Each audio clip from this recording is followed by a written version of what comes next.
Italy के शहर बेकौली के करीब एक कदीम मेहराब के अंदर इंजीर का उल्टा दरख्त दुनिया भर में मशहूर है, जो अब भी फल दे रहा है। उल्टे दरख्त को देखने के लिए लोग दूर दूर से आते हैं, जो बिलाशुबा एक निबताती अजूबा है। बायाए नामी आसार कदीमा में एक कदीम मेहराब बनी है, जो रोमियो के अहद में तामीर की गई थी। इस गारनुमा मेहराब की छत के ऐन दरमियान में इंजीर का ये दरख्त लगा हुआ है और अब भी अफजाइश से गुजर रहा है। अब तक कोई फर्द ये पता नहीं लगवा सका कि ये दरख्त आखिर किसने उगाया या किस तरह नमूद से गुजर रहा है।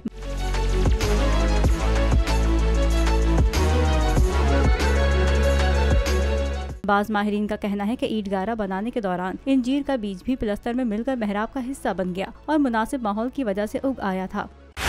बोल उड़ाएगा सबका होश, भूल जाएंगे सब अपना जोश।